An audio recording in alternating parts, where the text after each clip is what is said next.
রাজনৈতিক প্রভাব খাটিয়ে বিগত আওয়ামী লীগ শাসনামলে যে দুটি প্রতিষ্ঠান দেশের আইসিটি খাতের উপর আধিপত্য প্রতিষ্ঠা করেছিল তার একটি ফাইবার অ্যাট হোম।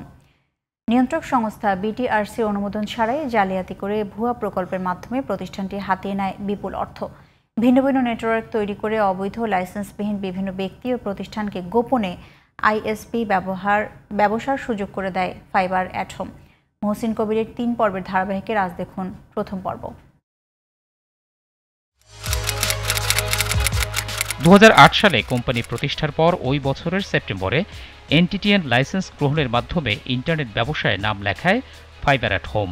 ২০০৯ সালে আওয়ামী লীগ সরকার ক্ষমতা গ্রহণ করলে আর পেছনে ফিরে তাকাতে হয়নি প্রতিষ্ঠানটিকে।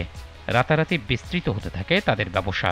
দেশ জুড়ে ইন্টারনেট সেবা পৌঁছে দিতে বিতর্কিত সামিট গ্রুপের সঙ্গে যৌথভাবে কেবল নেটওয়ার্ক স্থাপন সহ সরকারের বড় বড় প্রকল্প বাগিয়ে নেয় ফাইবার অ্যাট হোম। এখানে আমরা ফ্যামিলি এন্ড কিছু close friends locally initially investment করি। উই হ্যাভ অ্যান অ্যাসেট প্রায় ১২-১৩০০ কোটি টাকার মতো অ্যাসেট হবে এখন আমাদের। তবে তাতেই সন্তুষ্ট থাকতে পারেনি প্রতিষ্ঠানটি। অভিযোগ রয়েছে সরকারের শীর্ষ মহলের আশীর্বাদে একের পর এক অনিয়ম ও জালিয়াতিতে জড়িয়ে পড়ে ফাইবার অ্যাট হোম। এমনই এক জালিয়াতির নাম সাইক্লোন প্রজেক্ট।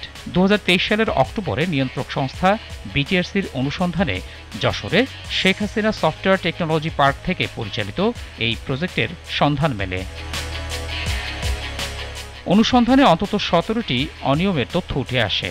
এর মধ্যে কয়েকটি হল নির্ধারিত আইআইজি ও এনটিটিএন ট্যারিফ তথা রাজস্ব নীতি ও অবকাঠামো শেয়ারিং গাইডলাইন ভঙ্গ করা, বিভিন্ন সার্ভার ব্যবহার করে অ্যাক্টিভ শেয়ারিং কার্যক্রম পরিচালনা, অবৈধভাবে কেবল আইএসপি সেবা পরিচালনাই নয়, অবৈধ ও লাইসেন্সবিহীন অনেক ব্যক্তি ও প্রতিষ্ঠানকেও আইএসপি ব্যবসার সুযোগ করে দেয় তারা।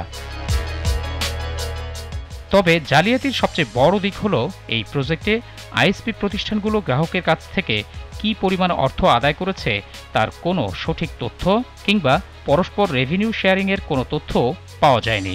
ফলে এই প্রজেক্টে কী পরিমাণ রাজস্ব ফাঁকি দেওয়া হয়েছে তার সুনির্দিষ্ট কোনো তথ্যও নেই বিটিআরসির কাছে।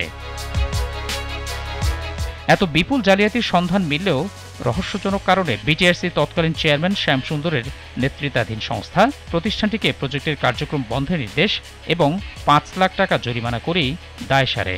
তবে গত বছর ৫ আগস্টের পর পরিবর্তিত পরিস্থিতিতে এবার সেই জরিমানাও মওকুফের দাবি করেছে ফাইবার অ্যাট হোম। সবশেষ চলতি বছরের জুলাইয়ে জরিমানা মওকুফের বিষয়ে বিটিআরসির সভাও অনুষ্ঠিত হয়। তবে অবাক ব্যাপার হলো এ সম্পর্কে জানা নেই বলে দাবি বিটিআরসির বর্তমান চেয়ারম্যানের। এটার এত ডিটেলস আসলে আমি জানি না, এত ডিটেলস এটা আমাদের এই কমিশনের আগে হয়েছে। এখন এই মুহূর্তে এটা আমাদের শুনানির আওতায় আছে। আমরা অলরেডি একজন ইন্সপেক্টর নিয়োগ করেছি। এটা শেষ হলে তারপর বলতে পারবো। এখানেই শেষ নয়, অভিযোগ রয়েছে ফাইবার অ্যাট হোমকে লাইসেন্স প্রদানের ক্ষেত্রে মানা হয়নি বিটিআরসির নীতিমালা। প্রতিযোগিতা সৃষ্টির লক্ষ্যে একাধিক প্রতিষ্ঠানকে এনটিটিএন লাইসেন্স প্রদানের বিধান থাকলেও রহস্যজনক কারণে বেসরকারি খাতে কেবলমাত্র সামিট গ্রুপ এবং ফাইবার অ্যাট হোম ছাড়া আর কাউকেই এই লাইসেন্স দেওয়া হয়নি। যদি এটা ওপেন লাইসেন্স ছিল, বাট সরকার আমাদের চাহিদা থাকা সত্ত্বেও প্রায় ১ যুগেরও অধিক সময় নতুন লাইসেন্স দেয়নি। ওই সময়ে সেটা মনোপলিরই একটা নিদর্শন ছিল বলে আমি মনে করি।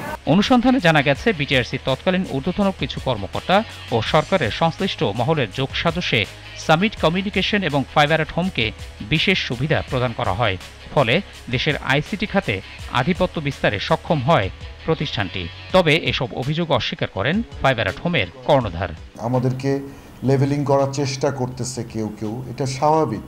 একটা স্ট্রং কোম্পানি ছিলাম দেখেই আমার আইসিটি মিনিস্ট্রি ওই লাইসেন্সের কারণেই আমাদেরকে ডেকেছে, টেন্ডার করেছে এবং আমরা রাইট ওয়েতে আমরা পেয়েছি বলে আমরা মনে করি। এসব অনিয়ম ও জালিয়াতির বাইরেও ফাইবার অ্যাট হোমের বিরুদ্ধে রয়েছে আরও বিস্তর অভিযোগ। মহসিন কবির, জিটিভি নিউজ, ঢাকা।